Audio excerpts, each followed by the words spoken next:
It is 2 in the morning when the phone buzzes on my nightstand. I open my eyes slowly, still trapped in that dream where my late husband, Arthur, was making me coffee just like he used to every Sunday. The screen illuminates my small bedroom with a cold light that makes me squint. It is Julian, my son. I answer without thinking too much, because a call at this hour can only mean one thing: emergency. His voice comes through agitated, almost breathless, as if he had just run a marathon. Mom, I need you to listen to me. I am in serious trouble. Your card was declined at the hotel. I need $9,000 right now, or they aren't going to let me leave. They are threatening to call the police. Please, Mom, you have to send the money now. I sit up in bed. The mattress creaks a little, that familiar sound that has accompanied me for 15 years. I look around my room. At the cream-colored walls I painted myself 3 summers ago. The dresser inherited from my mother with its worn handles, the photo of Arthur in a silver frame next to the electric candle I always keep on. I take a deep breath. I feel the cold, early morning air drifting in through the window I left ajar. Julian keeps talking, his voice rising in volume, mixing pleading with demanding. Mom, are you listening? Caroline is here with me. She's crying. Imagine the humiliation. The hotel manager practically has us detained at the front desk. This is a 5-star resort in Las Vegas. You cannot let us go through this embarrassment. Just send the money, and we will fix it tomorrow. I close my eyes. I see the image of Julian at 5 years old, running toward me with skinned knees after falling off his bicycle. I see him at 12, hugging me tight the day his father died, promising me we would always be together. I see him at 25, introducing me to Caroline with that nervous smile, asking me to treat her like a daughter. I open my eyes again. The reality is this: a phone vibrating in the dark, a voice demanding money as if it were my obligation, as if I were an ATM without feelings or needs of my own. Mom, for the love of God, say something. I need that money now. My account is empty because we just paid for the trip and the shows. I thought your card had enough of a limit. You have always had money to help us. You can't abandon me like this. My hand tightens around the phone. I feel the warm plastic against my palm. Outside, I hear the distant bark of a dog, the hum of a car passing on the wet street. It must have rained while I slept. The smell of damp earth drifts in through the window. I think about all the times I have sent money. I think about the signed checks, the transfers made at 3 in the afternoon on any given Tuesday, the envelopes handed over with a smile that was never reciprocated. I think about Julian and Caroline's wedding 15 years ago, when I paid for the entire country club reception because they wanted something elegant. $15,000 that I took from my savings, from the money Arthur and I had put away for our old age. I remember the day I wrote that check. I was sitting at my kitchen table, the pen trembling a little in my hand. Julian hugged me and said, Mom, you are the best. I promise we will make it up to you. They never did. After that came the down payment on their house. $30,000 I paid when Julian arrived, telling me they had found the perfect colonial in the suburbs. But the bank required a larger down payment. It is an investment, Mom. It is our future. Caroline is pregnant with Mia. We need space for our family. I paid. I always paid. The new car, when theirs broke down, $8,000. The living room furniture, because what they had was already outdated, $4,000. The trip to Europe for their 10-year anniversary, $6,000. The high-end laptop Julian needed for his work, $2,500. Mia's private school uniforms and tuition, thousands and thousands of dollars every year. And here I am, in my 2-bedroom apartment, where the heater sometimes fails in winter, with my television from 12 years ago that has a green line in the corner, with my refrigerator that has been making a strange noise since last summer, but keeps running, so I do not replace it, with my comfortable shoes bought on clearance because the others hurt my feet, but I could not bring myself to spend $150 on new ones. Mom, are you hearing me or not? The manager is losing patience. Caroline is hysterical. This is your responsibility. You gave me that authorized user card. You told me to use it in emergencies. Well, this is an emergency. Call your wife, I say. My voice comes out calm, almost indifferent. I hang up before hearing his response. I turn off the phone. I leave it face down on the nightstand. I lie back down. I adjust the pillow under my head, close my eyes. The silence returns to my room like a soft blanket. I feel my heart beating slowly, steady, strong. I fall asleep thinking about the coffee I'm going to make tomorrow, the toast with strawberry jam I bought on Saturday, the show I missed tonight. I sleep without guilt. I sleep deeply. I sleep like I haven't slept in years. I wake up with the sunlight streaming through the window. It is 8 in the morning. I stretch slowly, feeling my bones creak with that familiar sound of 72 years well lived. I get up, put on the brown slippers Mia gave me 2 Christmases ago. I walk to the kitchen. I put water on to boil for my coffee. The smell comforts me, brings me back to Arthur, brings back quiet Sundays when we were young and the world seemed full of promises. While I wait for the water to boil, I look out my kitchen window. Mrs. Higgins from the apartment across the way is walking her poodle like every morning. An orange tabby cat walks along the fence with that perfect balance only cats have. The sky is clear, that deep azure color that promises a hot day. I make my coffee with 2 spoonfuls of sugar, just the way I like it. I take out the bread I bought yesterday, toast it a little, spread butter and jam. I sit at my small round table, the one Arthur and I bought at a flea market 30 years ago. The wood is worn. It has stains that no cleaning product has been able to remove, but it is mine. It is ours. I eat slowly. I chew every bite. I savor my coffee. I do not turn on the television. I do not check the phone I left turned off. I just enjoy this moment of silence, this moment where no one asks me for anything, no one demands anything. No one makes me feel that my only function in this world is to open my wallet. I finish my breakfast. I wash the dishes. I dry each one with care, put them in their place. Everything has an order in my kitchen, a system I have perfected during decades of living alone. Arthur died 20 years ago. 20 years of learning to be by myself, of cooking for one, of sleeping in a bed that feels too big, of making decisions without consulting anyone. 20 years of being the mom who solves problems. 20 years of being my son's personal bank. I turn on the phone. I expected this. 37 missed calls, 22 text messages, all from Julian, some from Caroline. I do not even open them. I know exactly what they say. Please, demands, guilt, the perfect recipe to make me feel like the worst mother in the world. I leave the phone on the table and walk to my bedroom. I open the closet, that small space where I keep my clothes organized by color. I take a shoebox from the top shelf. There are no shoes inside. There are papers, documents, memories that hurt. I sit on the bed with the box in my lap. I open the lid slowly, as if there were something fragile inside that could break. The first thing I see is the check for the wedding, a photocopy I made just in case. $15,000 paid to the Botanical Gardens, the venue where Julian and Caroline celebrated their love with 200 guests, an open bar, a 5-course banquet, a live band, and fireworks at the end. I was not part of the planning. Caroline wanted everything to be perfect, everything to be elegant, for everyone to talk about her wedding for years. And so it was. It was beautiful. It was expensive. It was paid for by me, while I wore the same beige suit I had bought for my cousin's wedding 3 years prior. I pull out another paper, the contract for the house, Julian and Caroline's signatures, and below, my name as the co-signer. $30,000 for the down payment that came out of the account Arthur left for me, for my old age, for real emergencies. Julian promised me he would pay it back in 2 years. It has been 14. I have never seen a single dollar back. I keep looking.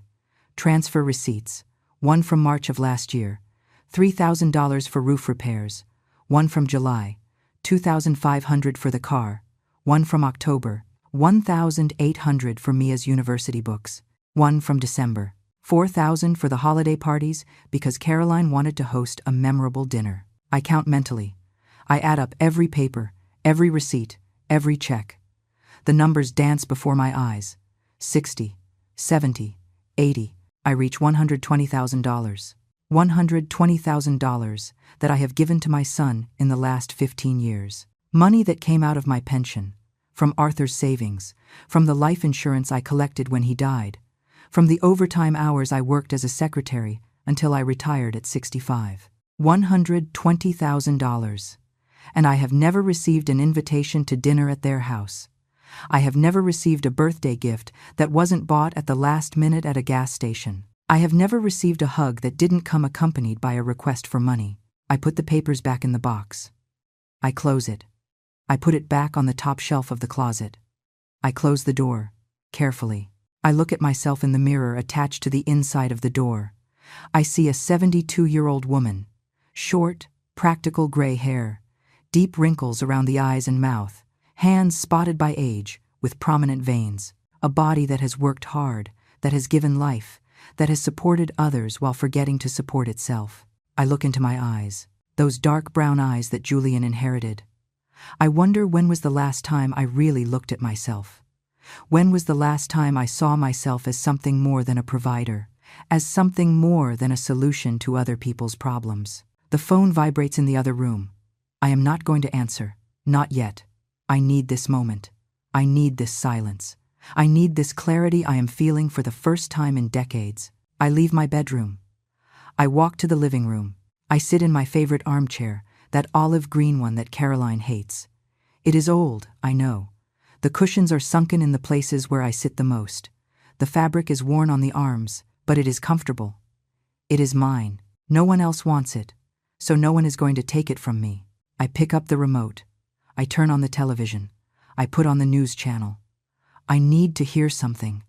I need to fill this space with voices that do not know me, that ask nothing of me, that simply exist. The news speaks of politics, of the economy, of an accident on the highway.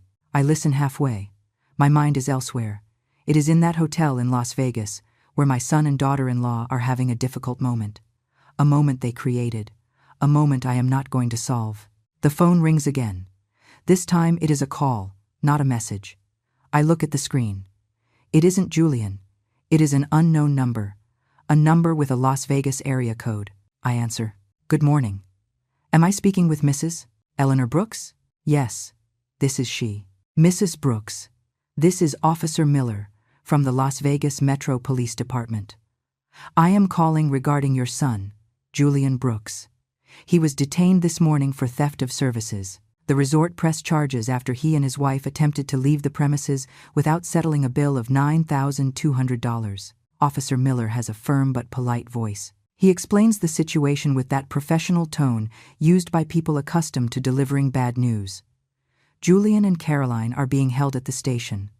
The hotel pushed for formal charges. There is a legal process that must be followed. They can settle the debt plus an additional fine of $2,000 or face a court date that could take weeks. Mrs. Brooks, your son gave us your number as an emergency contact. He says you can resolve this situation. We need you to come to the station or make an immediate wire transfer to cover the costs and fines. It is $11,200 in total. I look out the window. The orange cat is still on the fence, now licking its paw with absolute concentration. Mrs. Higgins has finished walking her dog and is now watering her window box. The world keeps turning. Life goes on. Everything continues, regardless of the drama occurring 2,000 miles away. Officer Miller. I appreciate the call. My son is a 40-year-old adult. He made the decision to go to that hotel. He made the decision to spend money he did not have. Those are his decisions and his consequences. I am not going to pay. There is a silence on the other end of the line. I can hear voices in the background, the squawk of a police radio, someone laughing. The officer clears his throat uncomfortably. Ma'am, I understand your position, but you must understand that your son could spend several days in custody. The legal process here can be complicated. If you could reconsider. I will not reconsider. Julian has a wife. Caroline has family. They can solve their problem. I have already solved too many. I hang up before the officer can say anything else. My hands do not shake. My heart beats calmly. I feel something strange in my chest, something I hadn't felt in years. It takes a moment to identify it. It is relief. It is freedom. It is the weight of decades falling off my shoulders like a heavy coat I finally take off. The phone explodes with messages. I read them one by one, each word like a knife that no longer hurts because the skin has become too tough, too tired of bleeding. Julian. Mom, the police said you aren't going to pay. How can you do this to me? I am your son. Caroline. Eleanor. This is unbelievable. You have us locked up here like criminals. What kind of mother are you? Julian. They are going to move me to a cell. There are dangerous people here. Is that what you want? For your son to be in danger? Caroline. My mother would never do something like this to me. She actually knows what family love is. Julian. You paid for everything for us for years, and now that I really need you, you abandon me. You are a hypocrite. I turn off the phone again. I leave it on the table. I get up from the armchair and walk to my bedroom. I open the drawer of my nightstand, the one I always keep locked. Inside is an old hardcover notebook, chocolate brown. It is my journal. I started writing in it when Arthur died, when I needed to talk to someone, and there was no one. I sit on the bed with the notebook in my hands. I turn the pages slowly. I read entries from years ago. I read about the day Julian asked me for money for the wedding. I read about the time I arrived at their house with a cake for his birthday, and Caroline didn't let me in because they were busy. I read about the Christmas I spent alone because they went to Caroline's parents' house in Connecticut and I wasn't invited. I read about every forgotten birthday, every ignored call, every broken promise. There is an entry from 3 years ago that stops me. The handwriting is shaky, written after midnight when I couldn't sleep. It says, "Today Julian turned 37. I sent him $1,000 for his gift. He called me for 2 minutes. He just said, 'Thanks, Mom. I have to go. Caroline is waiting for me.' He hung up. He didn't ask how I am. He didn't ask if I need anything. He didn't ask anything. Sometimes I wonder if I am his mother or his bank. Sometimes I wonder if he loves me or only loves my money." I close the notebook. I put it back in the drawer. I lock it. I sit on the bed, staring at the wall. There is a water stain in the upper corner that I have been ignoring because fixing it costs money.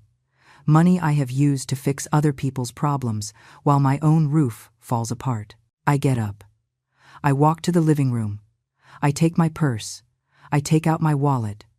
Inside is the credit card, the one that has Julian as an authorized user. The card he has used for years for his purchases, his trips, his whims.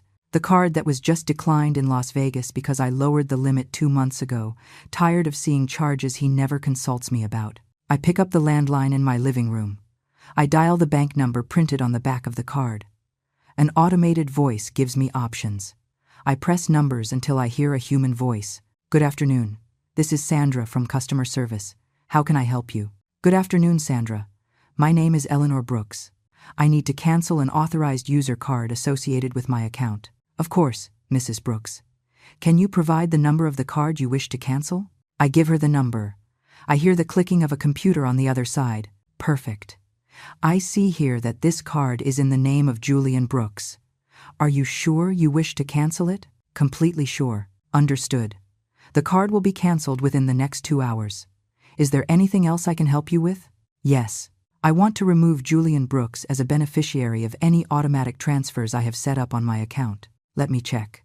I see you have a monthly automatic transfer of $2,500 that deposits into account ending in 3,421. Do you wish to cancel this transfer?" "Yes." "Cancel it, please." "Are you completely sure?" "This action is irreversible." "I am sure." "Very well. The automatic transfer has been canceled. Anything else, Mrs. Brooks?" "No. That is all. Thank you, Sandra." "Thank you. Have an excellent day." I hang up. I stand in the middle of my living room, phone still in hand. I feel something strange running through my body. It isn't guilt. It isn't regret. It is power. It is control.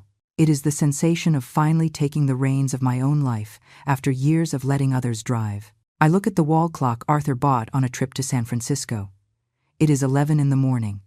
I have the whole day ahead of me. The whole day for me. I make myself another coffee. This time I have a chocolate cookie I bought a week ago that I was saving for a special occasion. Today is a special occasion. Today is the day I decided my life belongs to me. I sit in the armchair with my coffee and my cookie. I turn on the television. I change channels until I find an old black and white movie. It is one of those Arthur loved, with those actors with deep voices and those elegant actresses. Casablanca. I leave it on even though I don't pay much attention. The phone vibrates again. This time it is a different number. I recognize it. It is Caroline's mother, Catherine, a woman who has always treated me with that cold courtesy that hides contempt. A woman who has always thought her daughter married beneath her station, even though she never says it directly. I answer, "Eleanor, it's Catherine. Caroline called me crying from Las Vegas. She told me what is happening. She told me you are refusing to help. I need you to understand the gravity of the situation." "Good morning, Catherine. I understand the situation perfectly. Then you will understand that you need to send that money immediately. They are your son and daughter-in-law. They are family. They are adults capable of taking their own decisions. And decisions have consequences." Catherine's voice hardens on the other end of the line. I can imagine her in her elegant house in Connecticut, sitting in her living room with imported furniture, her coffee served in fine china, looking out her bay windows at the garden perfectly manicured by the landscaper who comes 3 times a week. "Eleanor, I don't know what is wrong with you, but this is unacceptable. My daughter is suffering. She is locked in a police station as if she were a delinquent, and all because you decided to throw a tantrum at your age." "It isn't a tantrum, Catherine. It is a decision. The first decision I have made for myself in 15 years. Well, it is a selfish and cruel decision. Do you know how many times Caroline has told me how generous you are? How many times she has defended you when I say, 'Julian depends too much on you,' and now it turns out it was all a lie. That in the moment that really matters, you abandon your family." I take a deep breath. I feel the anger starting to boil in my stomach, but I force myself to keep my voice calm. I am not going to give her the pleasure of seeing me upset. I am not going to give her the pleasure of making me feel guilty. "Catherine, for 15 years I have paid for practically everything in your daughter and my son's life. I paid for their wedding while you complained that the venue wasn't elegant enough. I paid the down payment on their house while you criticized that the neighborhood wasn't exclusive enough. I paid for their cars, their vacations, their furniture, Mia's school. I paid for it all while living in an apartment where the heater fails and moisture stains the walls. No one forced you to do that, Eleanor. If you did it, it was because you wanted to, because it is your obligation as a mother. Children are for life. You are right. No one forced me. I did it because I love them, because I thought it was my duty, because every time Julian called me with a problem, I ran to fix it. But you know what, Catherine? Love cannot be one-sided. Love cannot be me giving and them taking. Love cannot be me sacrificing myself while they live as if they had all the money in the world. Oh, please, Eleanor, how dramatic you have become. This isn't about love. It is about responsibility. Julian is your son, period. You brought him into this world, and it is your responsibility to take care of him. Julian is 40 years old, Catherine. 40. He isn't a child. He isn't a teenager. He is a grown man with a wife and a daughter. It is time he starts solving his own problems. Well, if you aren't going to help, I will. I'm going to send the money right now, and when they return, we are going to have a very serious conversation about your attitude. Perfect, Catherine. Send the money. Solve the problem for them. But when they call you in 3 months asking for more, when they have another emergency in 6 months, when they need another bailout in a year, remember this conversation. Remember, I warned you. I hang up before she can respond. My hands are shaking a little now. Not from fear, not from guilt, from rage contained for years, from frustration stored in every ignored call, in every forgotten birthday, in every time I was treated as a means to an end. I walk to the kitchen. I need to move. I need to do something with this energy boiling inside me. I open the refrigerator. There is chicken I bought 2 days ago. There are vegetables. There is rice. I decide to cook. Cooking has always calmed me. The process of chopping, seasoning, mixing flavors returns me to a place of control. I put music on the radio, a station playing old jazz. Arthur loved jazz. We used to dance in this very kitchen on Sunday afternoons, when Julian was small, and laughed watching us spin between the stove and the refrigerator. I chop onions. The tears that come out aren't just for the onion, they are for the lost years, for the wasted opportunities, For the version of myself I forgot, somewhere along the way, while I became the mom who fixes everything. I chop tomatoes, garlic, peppers. I put oil in the pan. I hear the sizzle when I throw in the vegetables. The smell fills my kitchen. It is a smell of home, of life, of normalcy. The phone rings again. I ignore it. It keeps ringing, insistent, annoying. Finally, I pick it up. It is Mia, my granddaughter, the only person in that family who sometimes calls me just to ask how I am. Grandma? Hello, sweetie. Grandma, Mom just called me. She's crying. She told me what happened. She told me Dad and her are detained. She told me you don't want to help. That is right, Mia. I am not going to help this time. There is a long silence. I hear Mia's breathing on the other end. She is 19. She is in college, pre-med because she wants to help people. She is a good girl. She has her grandfather's heart. Grandma, can I ask you something without you getting mad? Of course, sweetie. Ask whatever you want. Why now? Why after so many years did you decide not to help just now? I sit in the kitchen chair. The pan is still sizzling on the stove, but for a moment I ignore it. This question deserves an honest answer. Mia, do you know how much money I have given your dad in these 15 years? No, Grandma. We never talk about that at home. $120,000. Maybe more. I lost count a long time ago. $120,000 that came out of my pension. From the savings your grandfather left for me. From the life insurance I collected when he died. Money I should have used for my old age, for my needs, for my peace of mind. Grandma, I didn't know it was that much. I know, sweetie. No one knows because I never said it.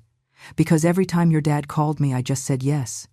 Every time he needed something, I just paid. I became the automatic solution to every problem. And you know what happened, Mia? I stopped being a person.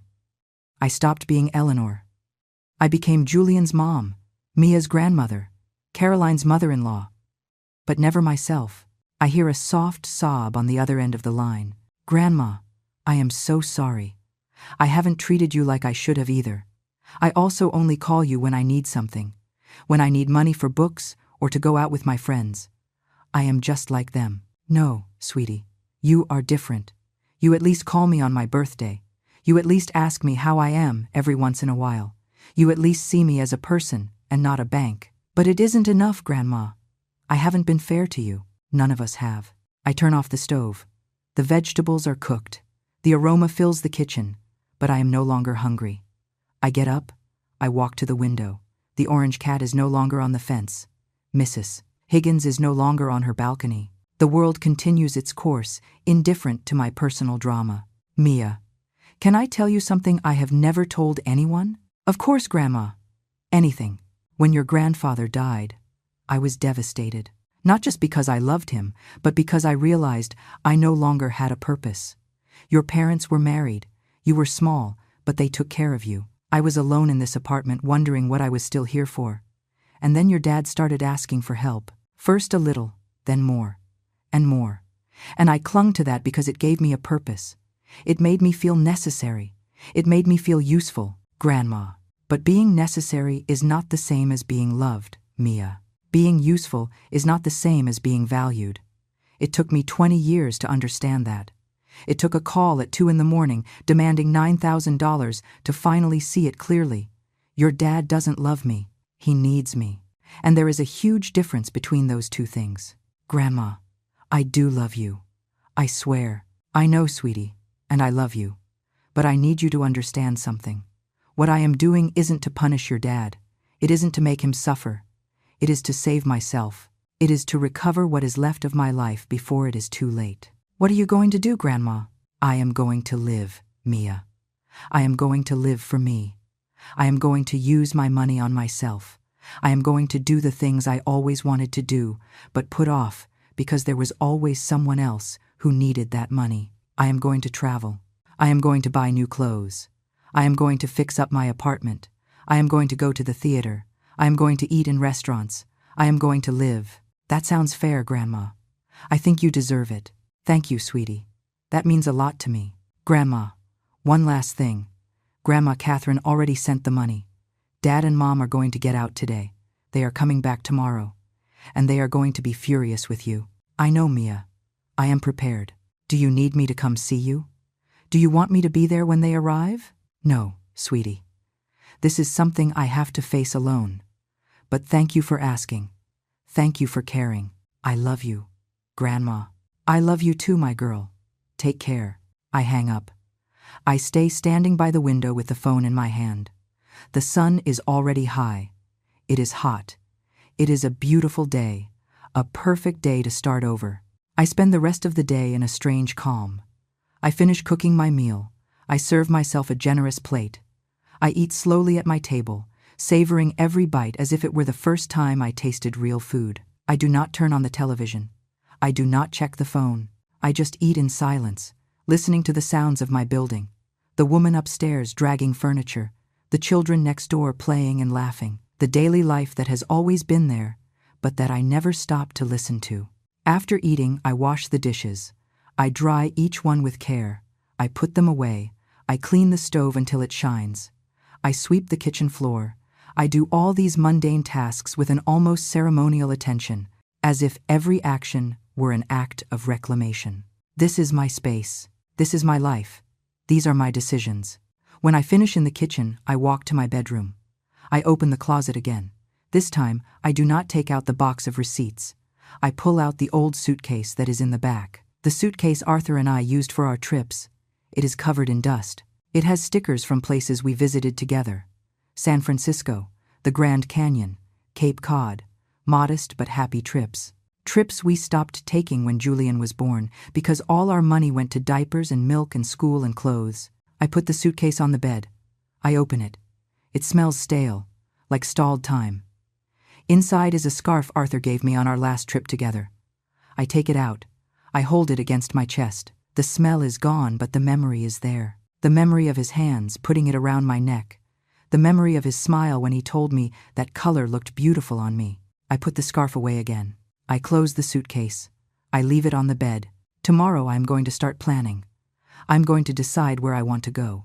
I'm going to use my money on myself. I am going to make the dreams come true that I kept in a drawer while I paid for the dreams of others.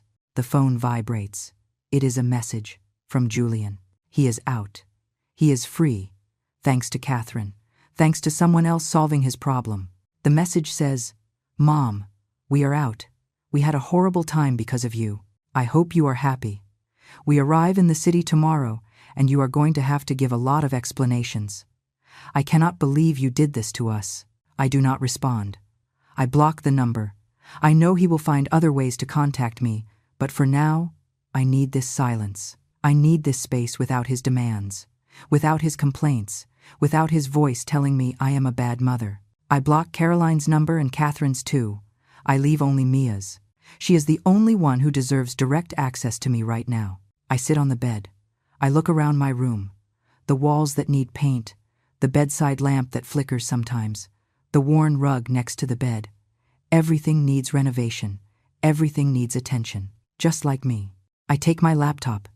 It is old. I bought it 5 years ago on sale. It is slow, but it works. I turn it on. I wait for it to load. I open the browser. I type in the search bar, Senior Travel Groups, USA. Dozens of results appear. Tours to Charleston, tours to Savannah, tours to Santa Fe, tours to the national parks. Beautiful places I always wanted to see, but that always stayed on the someday list. Someday when I have time. Someday when I have money. Someday that never came because there was always an emergency of Julian's to attend to. I click on one of the tours. Santa Fe, New Mexico. 10 days. Includes hotel, meals, transportation, guide, visits to ancient pueblos, traditional cooking classes, tours of art markets.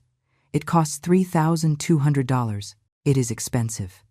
It is a lot of money. It is more than I have spent on myself in the last 5 years combined. I click reserve. I fill out the form with my information. Name, age, email, phone. I get to the payment part. I stop. My finger is on the mouse.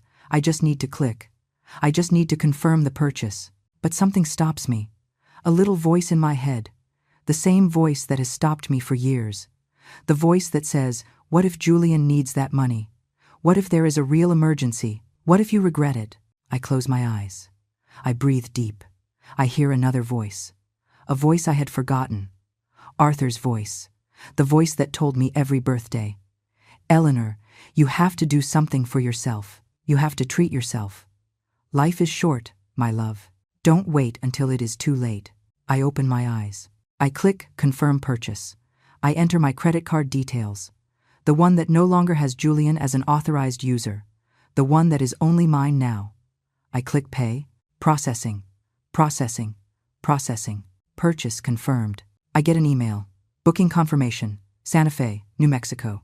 10 days. Departure in 3 weeks. Single room. All inclusive. My name on the ticket. Only my name. No one else. I feel something hot rolling down my cheeks. They are tears, but not of sadness. They are tears of liberation, of joy, of terror, of excitement. They are tears of a woman who has just done something only for herself for the first time in decades. I wipe my tears. I smile. I cannot stop smiling. I am going to Santa Fe. I am going to see new places. I am going to eat delicious food. I am going to walk through adobe streets. I am going to buy art. I am going to take photos. I am going to live. I close the laptop. I get out of bed. I walk to the mirror. I look at myself again. That 72-year-old woman stares back at me. But now there is something different in her eyes. There is light. There is hope. There is determination. I speak to myself out loud. "Eleanor, this is just the beginning. You are going to reclaim your life. You are going to be happy. You are going to live for yourself." The rest of the afternoon, I spend researching. I read about Santa Fe, about its traditions, its food, its art. I read travel blogs. I look at photos of Bandelier National Monument, of Taos Pueblo, of the markets full of colors. Each photo excites me more. Each description makes me wish the 3 weeks would fly by. When it gets dark, I prepare a simple dinner. Toast with cheese, an apple, chamomile tea. I sit in my favorite armchair. I turn on the television. It's a Wonderful Life is playing. I have seen it 1,000 times, but I don't care. I leave it on while I eat my quiet dinner. At 9 at night, I get ready to sleep. I put on my comfortable pajamas. I brush my teeth. I put cream on my hands like I do every night. I get into bed. I turn off the light. The darkness wraps around me softly. I think about tomorrow. Julian and Caroline are going to return. They are going to come here. They are going to knock on my door. They are going to demand explanations. They are going to scream. They are going to cry. They are going to use every manipulation tactic they know. They are going to tell me I am a bad mother, that I am selfish, that I am going to die alone. But I know the truth. I know that what I did was not bad. It was necessary. It was urgent. It was the only way to save myself before disappearing completely into the needs of others. I fall asleep with that certainty. I fall asleep in peace. I wake up with the sun entering through the window. It is Saturday. It is 7 in the morning. I get up rested. I didn't have nightmares. I didn't wake up at midnight with anxiety. I slept deeply like a person without emotional debts. I make coffee, toast. I sit at my table. I eat while looking out the window. The orange cat is back on the fence. Mrs. Higgins waters her plants. Everything is normal. Everything is as it should be. At 10 in the morning, there is a knock on the door. Loud pounding, insistent, annoying. I know who it is. I walk to the door slowly. There is no rush. I breathe deep. I prepare myself. I open it. Julian and Caroline are standing in front of me. Julian has a face red with fury. Caroline has eyes swollen from crying. Behind them are suitcases. They came straight from the airport. Julian speaks first. His voice is a contained scream. "How could you, Mom? How could you leave us stranded like that? Do you have any idea what we went through?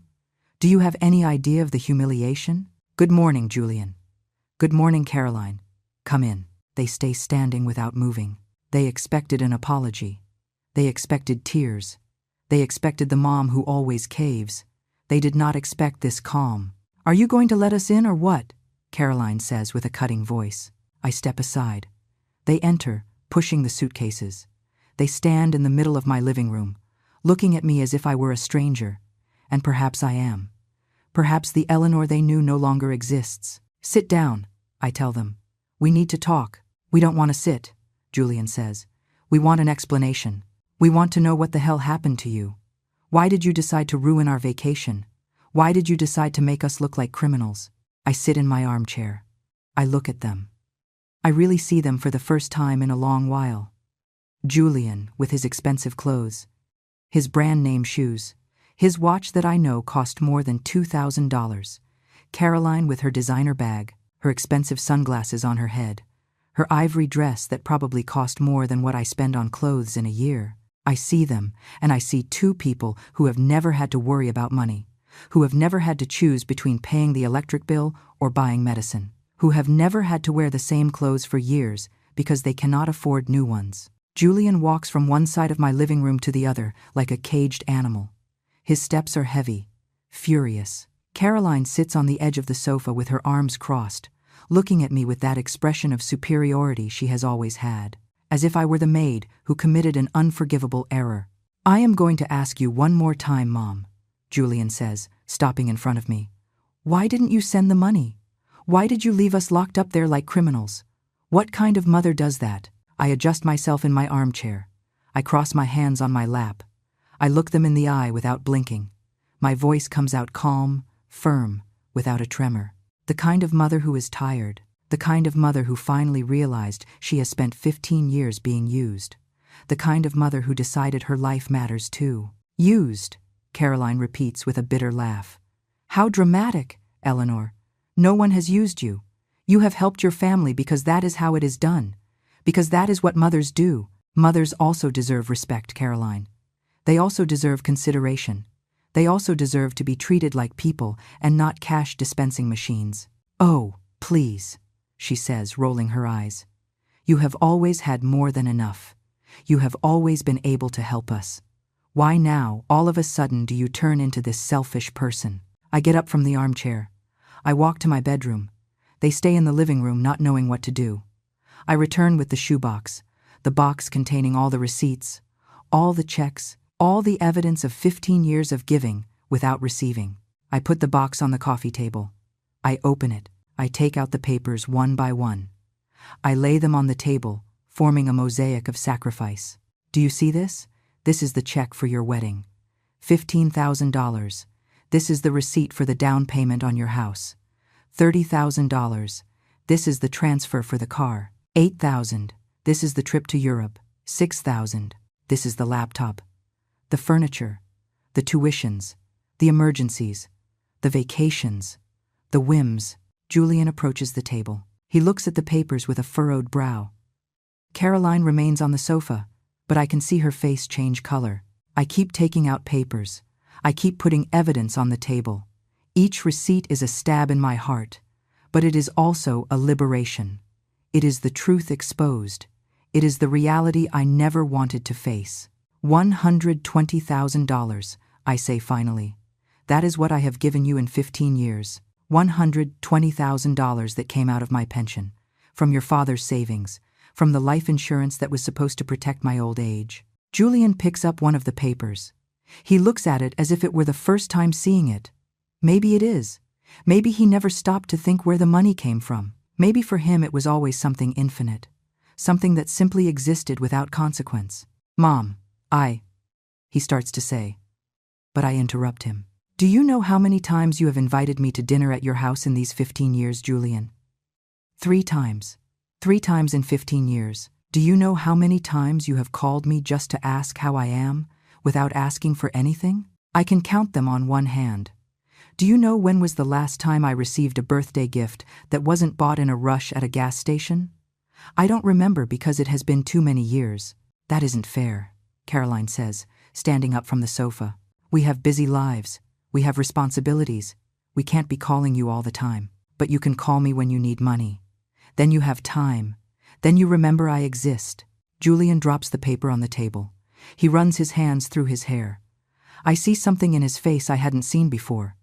Is it shame? Is it guilt?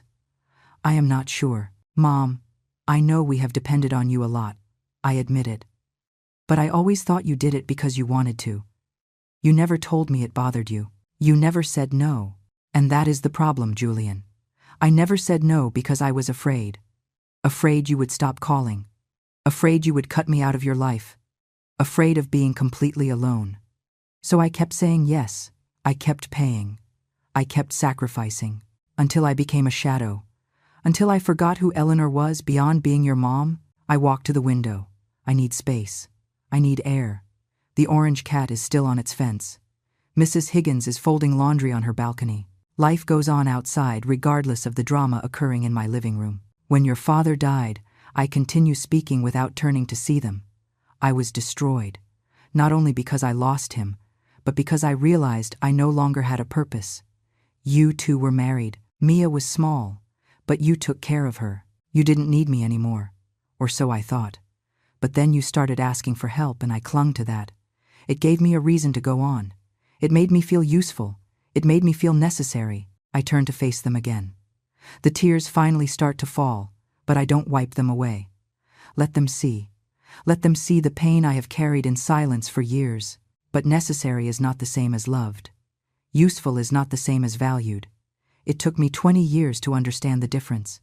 It took a call at 2 a.m. demanding $9,000 to finally wake up. Caroline sits down again. Her expression of superiority has vanished. Now she just looks uncomfortable. She looks elsewhere, at the wall, at any place that isn't my face. Julian sits too. He sinks into the sofa with slumped shoulders. He seems smaller suddenly, more human, more vulnerable. I didn't know you felt that way, Mom, he says, in a low voice. I never imagined, because you never asked, because you never stopped to think how all this affected me. Because for you, I was always the strong mom who could handle everything, who always had money, who always had a solution. I sit in my armchair again. Tiredness hits me suddenly. It isn't physical tiredness, it is emotional tiredness. It is years of endurance falling off my shoulders all at the same time. 3 days ago I canceled your authorized card, Julian. I canceled the monthly transfer of $2,500 I sent you. I blocked your access to my account. And yesterday, I booked a trip to Santa Fe. A 10-day trip. A trip that cost $3,200. A trip I am going to take alone, for me, without feeling guilty. The silence that follows is dense, heavy. I can hear the wall clock ticking the seconds. I can hear the traffic on the street. I can hear my own breathing. You can't do that, Caroline says finally. That transfer, we depend on that money. We have expenses. We have the mortgage. You have jobs. You have salaries. You have the ability to live within your means. What you don't have is a right to my money. Not anymore. But Mom, Julian says, what are we going to do? We can't pay everything without your help. You are going to have to learn. You are going to have to adjust. You are going to have to do what millions of people do every day. Live on what you earn. This is ridiculous, Caroline says, standing up again. Eleanor, you are his mother. It is your responsibility. My responsibility was to raise him, feed him, educate him, love him. I did all that. Julian is 40 years old, Caroline.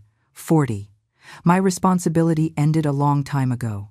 What I have been doing is too much. It is unsustainable. It is self-destructive. I stand up too. I face them. My voice rises in volume for the first time in this conversation. And another thing. Don't ever speak to me as if I were your employee again.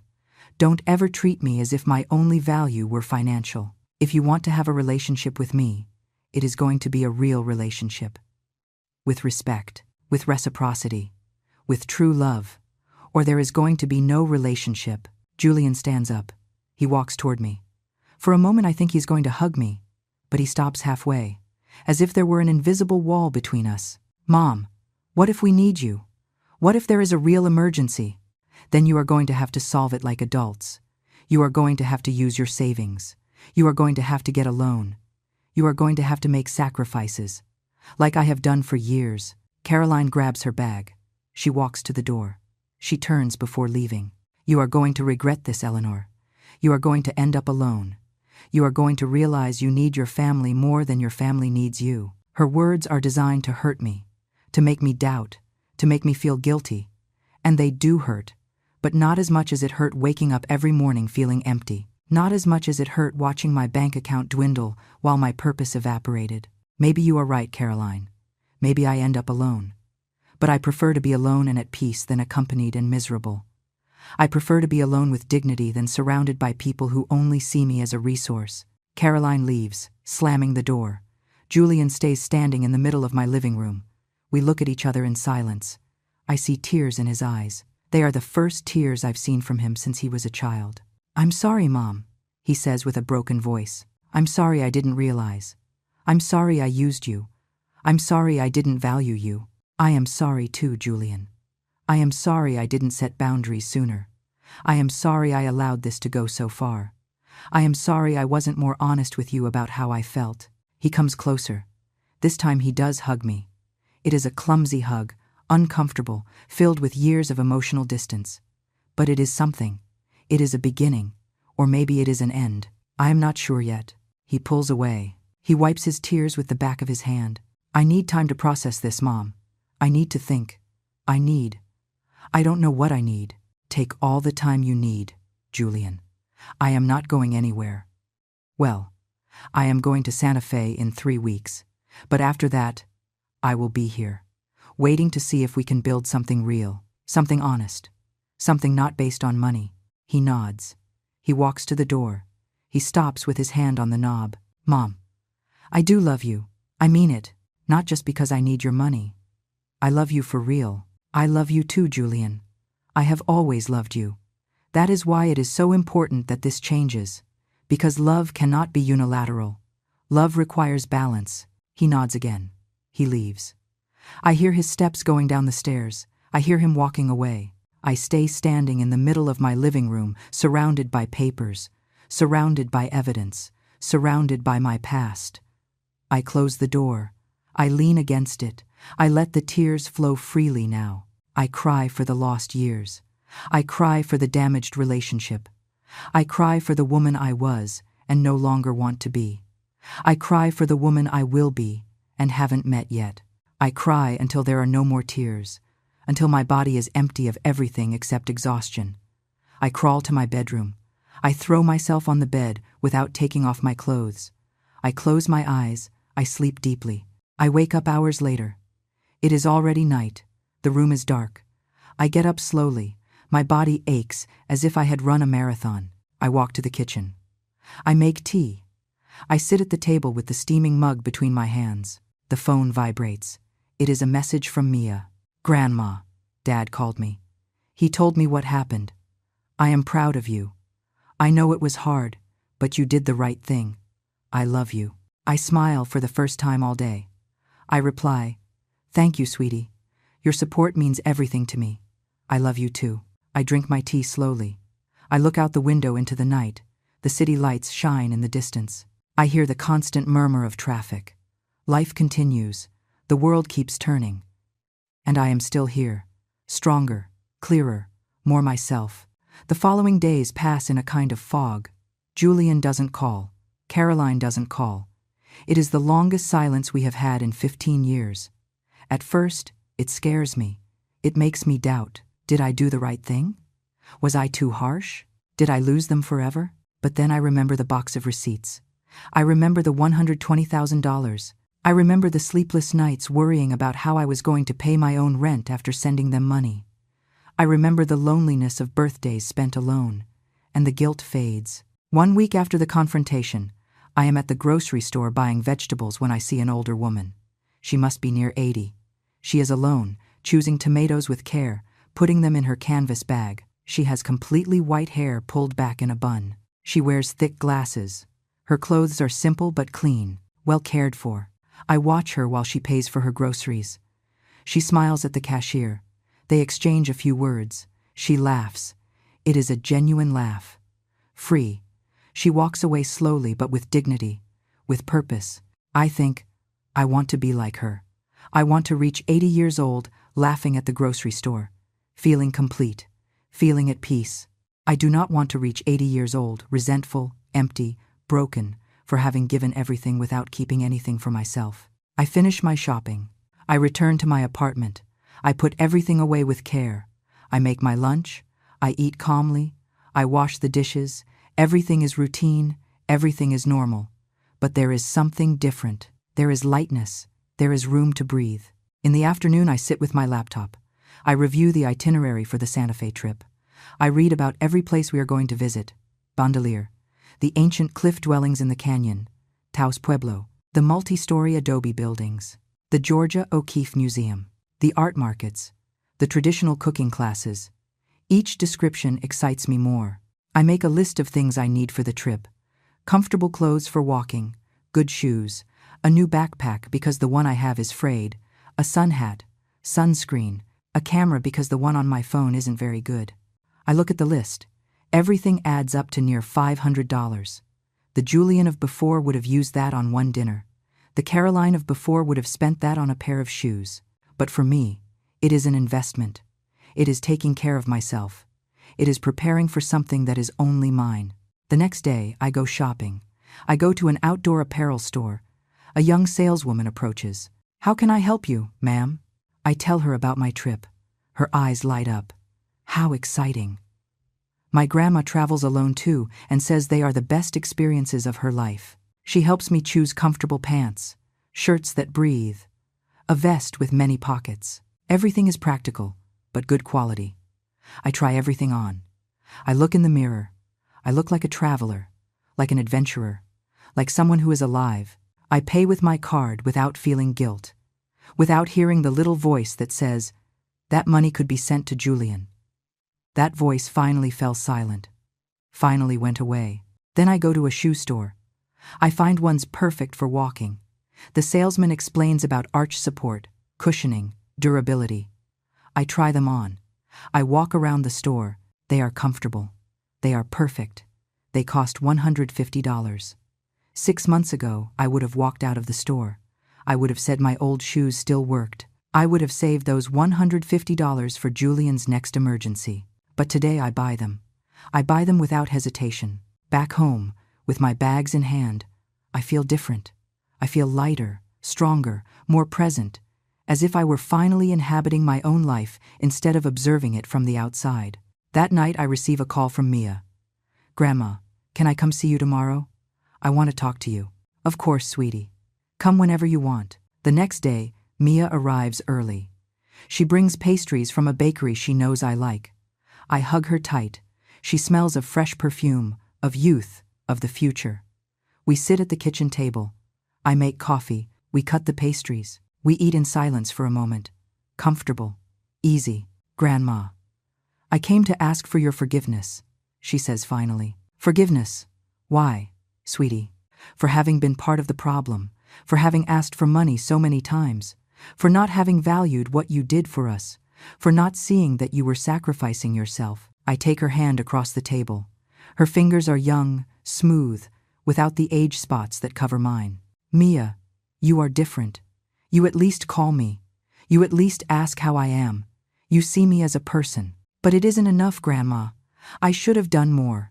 I should have defended you when Mom spoke badly of you. I should have told Dad that he was abusing your generosity. You are his daughter. It is complicated to be in the middle. I understand." She shakes her head. Tears start to roll down her cheeks. "No, Grandma. I don't want excuses. I want you to know that I realize it. I want you to know that I admire what you did. I want you to know that if I were your age, I hope to have your courage." I get up. I round the table. I hug her from behind. I lean my cheek against her head. "You are a good girl, Mia. You have a beautiful heart. Don't let anyone change that." She turns in the chair. She hugs me tight. We cry together. But these tears are different. They are tears of real connection, of true love, of something that is not contaminated by money or obligation. When we pull apart, I show her my new clothes. I tell her about the trip. Her eyes shine with genuine excitement. "Grandma, that's wonderful. You are going to have an incredible experience. You have to send me photos of everything." "I will, sweetie.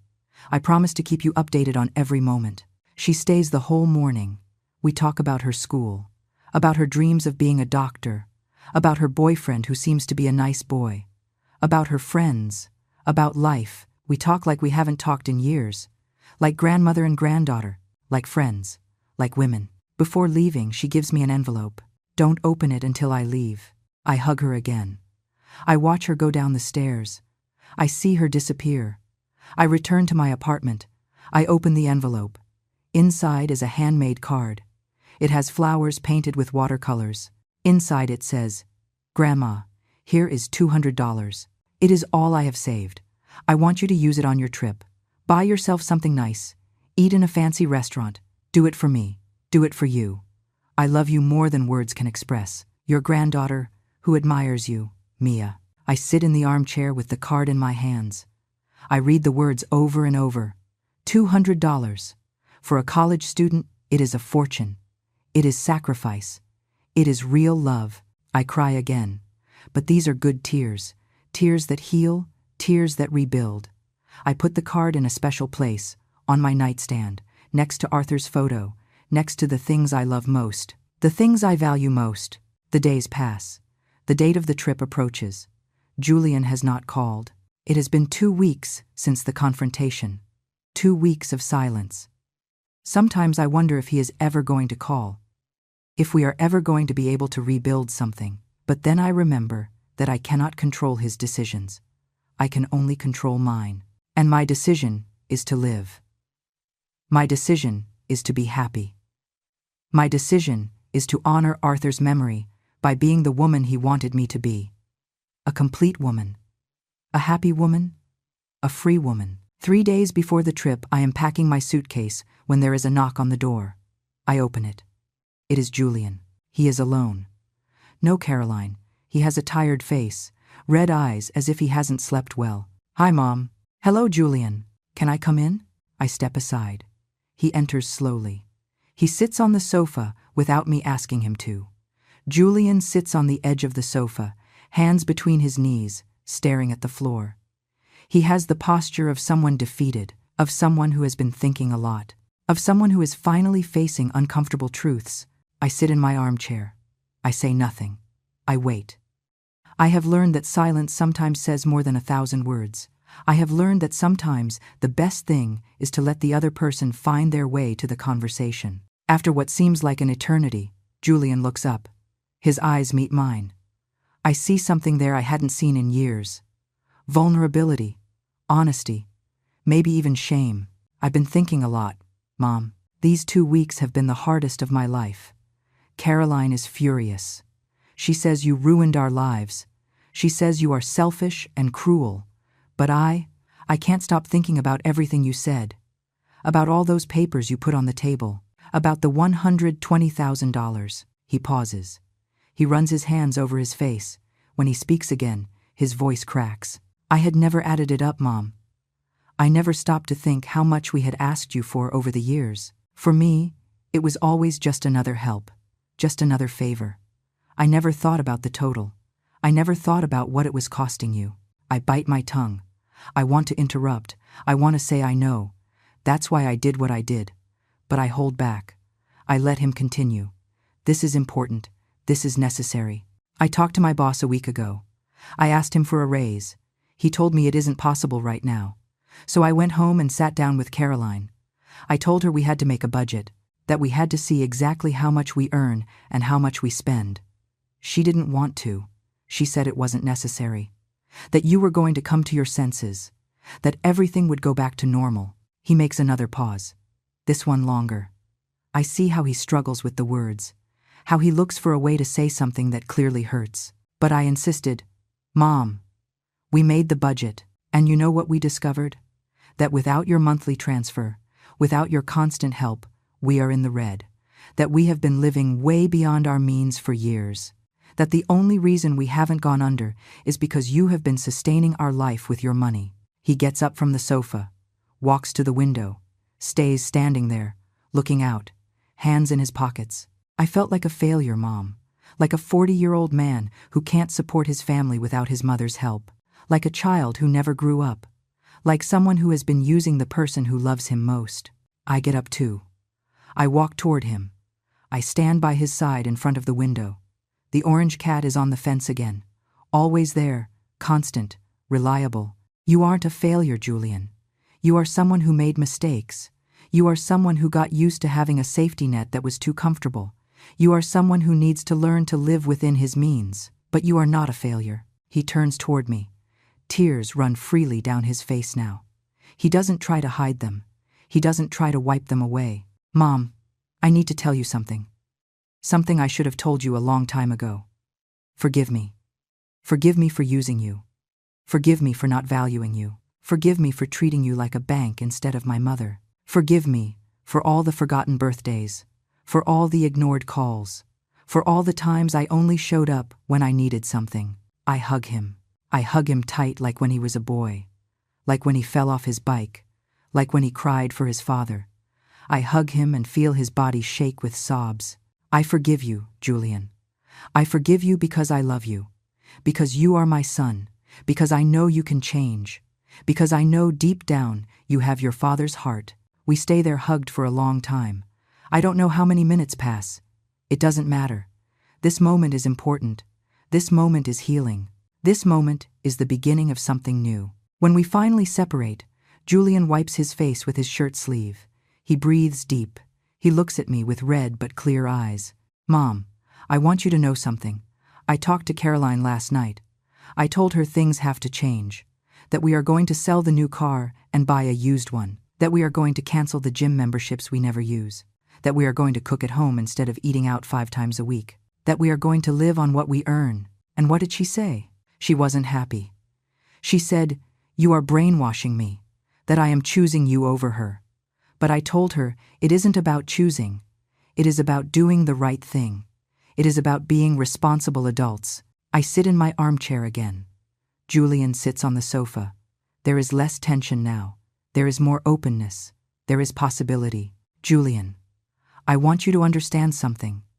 What I did wasn't to punish you. It was to save myself. I reached a point where if I kept giving without receiving, if I kept sacrificing without limit, I was going to disappear completely. I was going to become nothing. No one. I understand, Mom. I understand now. And I want you to know I am going to work on this. I am going to work on being a better son. Not just financially, but in everything. I want to invite you to dinner. I want to call you just to know how you are. I want you to know my family for real. Not just when we need something. I would like that very much. I see your suitcase there. Is your trip soon? In 3 days. 10 days in Santa Fe. He smiles. It is the first genuine smile I've seen in years. Can I ask you something, Mom? Are you excited? I am terrified. I haven't traveled alone in years. I haven't done something just for me in years. But yes, I am excited. I am ready to live a little. You deserve it, Mom. You deserve that and much more. We spend the rest of the afternoon talking. We talk about real things. About how he feels about his job, about his fears, about his dreams, about Mia and how proud he is of her, about Caroline and the problems they have in their marriage. We talk like we haven't talked in decades. When he leaves, it is already night. He hugs me again at the door. This hug is different. It is lighter. It is more honest. It is the hug of a son who finally sees his mother as a person. Mom, one last thing. Can I take you to the airport? The question surprises me. It catches me off guard. I feel tears forming in my eyes. I would love that, Julian. I would love that very much. He leaves. I close the door. I lean against it. I smile in the darkness of my apartment. Maybe there is hope. Maybe it is possible to rebuild. Maybe the pain was worth it. The next 2 days, I spend finishing preparing everything for the trip. I go to the bank to take out cash. I go to the pharmacy to buy medicine just in case. I go to the supermarket to fill my refrigerator with food I can eat when I return. I do everything calmly, carefully, enjoying every step of the process. The night before the trip, I can almost not sleep. It isn't bad anxiety. It is anticipation. It is excitement. It is the sensation of standing on the threshold of something new, of something important, of something transformative. I get up early. I shower calmly. I dress in my new travel clothes. I look in the mirror. I look different. I look younger. I look alive. The doorbell rings at 9 in the morning. It is Julian. He comes alone. He carries my suitcase to his car. He drives to the airport while I look out the window. The city passes fast. The streets I know by heart. The familiar buildings. Everything looks different today. Everything looks full of possibility. At the airport, Julian insists on accompanying me as far as he can. He helps me with check-in. He helps me with my bag. We walk together toward the security zone. "This is where I say goodbye, Mom," he says when we reach the line. "Thank you for bringing me, Julian. It means a lot to me." He hugs me tight. "Mom, enjoy every moment. Take lots of photos. Eat everything you want. Buy everything you like. Just, please, live." "I will, my love. I promise you. And Mom, one more thing. When you get back, I want you to come to dinner at the house. A real dinner. I am going to cook. We are going to sit all together. We are going to talk. We are going to be a real family." "I would love that, Julian." He kisses my forehead. He leaves. I watch him walk away through the airport crowd. I see him turn once to wave goodbye. I see him disappear. I go through security. I arrive at my gate. I sit to wait. I take out my phone. I have a message from Mia. "Have a good trip, Grandma. You are my hero. I love you to the moon and back." I have a message from Julian. "Thank you, Mom, for everything. But above all, thank you for teaching me that it is never too late to change." I smile. I put the phone away. I look around the airport. I see families. I see couples. I see solo travelers like me. Everyone going somewhere. Everyone looking for something. Everyone living. They call my flight. I get in line. I board the plane. I find my window seat. I buckle my seatbelt. I close my eyes as the plane starts to move. I think of Arthur. I think of how proud he would be of me. I think of how he would be smiling, telling me, "It was about time, Eleanor. It was about time you lived for yourself." The plane takes off. I feel my stomach drop. I open my eyes. I look out the window. The city becomes small beneath me. Houses look like toys. Cars look like ants. Everything becomes insignificant from this height. The clouds wrap around us. Everything becomes white. Then we break through the cloud layer, and the infinitely blue sky appears. The sun shines with an intensity that hurts the eyes. I close the shade halfway. I settle into my seat. I smile. I am flying. I am going towards something new. I am alive. The flight lasts 4 hours. I read a magazine. I drink orange juice. I look out the window. I think about everything that has happened in the last 3 weeks. I think about the call at 2 a.m. that changed everything. I think about the decision I made. I think about the pain, the tears, the confrontation. I think about the liberation. We arrive in Santa Fe at midday. The airport is small, welcoming. I walk out with my suitcase. The heat hits me immediately. It is a dry heat, different from the city. It smells of sagebrush, of mountains, of something ancient and deep. There is a man with a sign that says the name of the tour company. I approach. He welcomes me with a huge smile. There are 6 other people waiting, all seniors, all traveling alone, all with that same expression of excitement mixed with nervousness. We get into a van. The guide introduces himself. His name is Adrian. He is about 50. Kind face, calm voice. He tells us about Santa Fe as we drive toward the hotel. He talks about the Pueblo history, the food, the traditions kept alive. The hotel is beautiful, adobe style, with a central courtyard full of flowers. My room is small but perfect. It has a comfortable bed, a clean bathroom, a window looking out onto the courtyard. I unpack my suitcase calmly. I hang my clothes. I arrange my shoes. I mark my territory. That afternoon we have the first group meeting. We sit in the hotel courtyard. Adrian explains the itinerary for the next 10 days. Each day sounds better than the last. Ruins, canyons, markets, cooking classes, art workshops. The other travelers introduce themselves. There is a woman named Stella. She is 68, from Chicago. Just widowed a year ago. This is her first trip alone. There is a man named Victor. He is 75, from Seattle. Says he always wanted to see the Southwest, but his wife preferred the beach. There is a woman named Margaret. She is 70, from Boston. Never married, dedicated her life to caring for her elderly parents. Both died last year. Now she is discovering who she is without them. Each story is different, but they all have something in common. We are all here looking for something. We are all here trying to live. When my turn comes, I introduce myself. I am Eleanor. I am 72 years old. I am from the city. I am a widow. I have a son and a granddaughter. And I am here because I decided my life belongs to me. I say no more. I don't need to say more. Everyone nods as if they understood perfectly, as if everyone had their own version of my story. That night we dined together at a restaurant on the plaza. We tried tamales, green chile stew, blue corn enchiladas. Everything is delicious. Everything is new. Everything is an adventure. I laugh more at that dinner than I have laughed in months, maybe in years. The following days pass in a beautiful mix of experiences. We visit Bandelier National Monument. We climb the wooden ladders to the ancient cave dwellings. From up there I see the whole canyon. I see mountains stretching as far as the eye can see. I feel the wind on my face. I feel the sun on my skin. I feel small, but also immense. Adrian tells us about the ancestral Puebloans, about their advanced civilization, about how they built this city in the canyon nearly 1,000 years ago. I like that idea of circular time. Nothing really ends. Everything transforms. I am transforming too. I am returning to myself. We visit Taos Pueblo. The adobe structures are more impressive than I imagined. Brown, massive, frozen in time against the blue sky. We see the Rio Grande Gorge. The water looks like a ribbon far below. I laugh like a child, feeling the vertigo and the thrill. Stella takes a picture of me. I look happy. We visit artisan workshops. We see how they make pottery, polishing the black clay until it shines like glass. We see how they weave rugs on looms.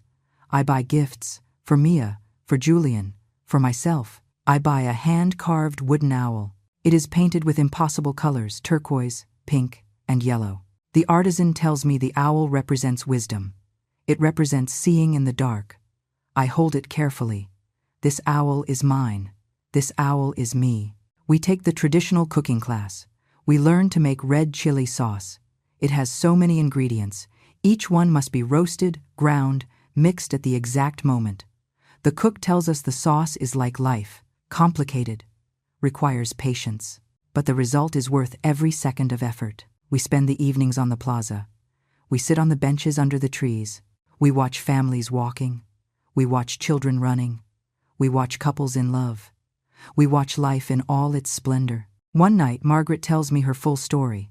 She tells me how she dedicated 40 years to caring for her parents, how she never had children because there was no time, how when they died she felt lost, empty, without purpose. But then I realized something, she tells me. I realized I was still alive.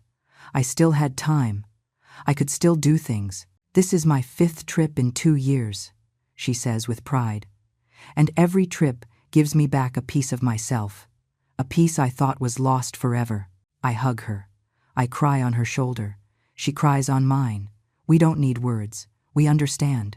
We understand what it is to recover oneself. We understand what it is to be reborn after having been dead in life. The last days of the trip go by too fast.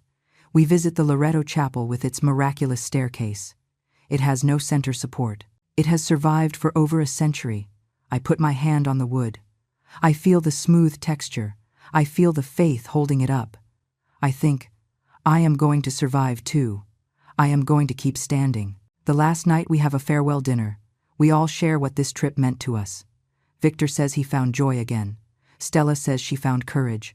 Margaret says she found community. When my turn comes, I stand up. I found Eleanor, I say. I found the woman I had forgotten existed. I found the woman who has a right to be happy. And I am not going to lose her again. Everyone applauds. Some cry. Adrian tells us we are his favorite group of the year. The day of return, I arrive at the airport loaded with souvenirs, gifts, photos. My suitcase weighs more, but I feel lighter. The flight back I spend looking at the photos on my camera. There are the ruins against the sky, the gorge bridge, the markets full of color. There is a photo of me in front of the adobe church. I look happy. I look complete. I look like me. I land at the airport at sunset. I get my bag. I go out to the arrivals area. There is Julian. And next to him is Mia, both holding balloons that say, "Welcome home." I run toward them. The 3 of us hug. It is a long, tight, real hug. Mia tells me I look radiant. Julian tells me I look 10 years younger. I tell them I feel reborn. In the car on the way home, I tell them everything. I show them photos. I talk about my new friends. I talk about the places I saw. I talk about the Eleanor I rediscovered. They take me to my apartment. Julian carries my suitcase all the way up. Mia opens the windows to let in fresh air. Both stay for a while. We drink tea. We eat the biscoquitos anís cookies I brought from Santa Fe. We talk, we laugh, we are family. Before leaving, Julian reminds me. Dinner is this Saturday, Mom. At my house. At 7. You don't have to bring anything. Just you. I will be there, Julian. I promise. They leave. I stay alone in my apartment. But this loneliness is different. It isn't emptiness. It is fullness. It is peace. It is freedom. I unpack slowly. I take out my dirty clothes. I take out the gifts. I take out the wooden owl. I put it on my nightstand next to Arthur's photo. They look good together, the past and the present. I shower. I put on my pajamas. I get into bed. I close my eyes. I think about everything that has happened since that call at 2 in the morning. I think about the pain. I think about the decision. I think about the transformation. I think about the Eleanor I was, the one who said yes to everything, the one who sacrificed without limit. That Eleanor no longer exists. She died sometime in the last few weeks, and that is okay. I think about the Eleanor I am now, the one who sets boundaries, the one who values herself. This Eleanor is just being born, but she is already stronger. She is already clearer. She is already more real. I open my eyes. I look at the ceiling. I speak out loud as if Arthur could hear me. I did it, my love. I finally did it. I finally put myself first. Saturday arrives. I get ready with care. I put on a peach-colored dress I bought in Santa Fe. I do my hair. I put on perfume. I look in the mirror. I look good. I look happy. I look dignified. I arrive at Julian's house at 7 sharp. I knock on the door. Julian opens. He is wearing an apron. It smells of home cooking. He hugs me. Welcome, Mom. I enter. The table is set. There are flowers in the center. Candles are lit. Mia is helping in the kitchen. Caroline is sitting in the living room. She looks uncomfortable, but she stands up when I enter. Hello, Eleanor, she says with a neutral voice. Hello, Caroline. I respond with the same tone. The dinner is delicious. Julian cooked roast chicken with rosemary and roasted vegetables. He made rice. He made a salad. Everything is perfect. We eat together. At first, the conversation is tense, forced, but little by little it softens.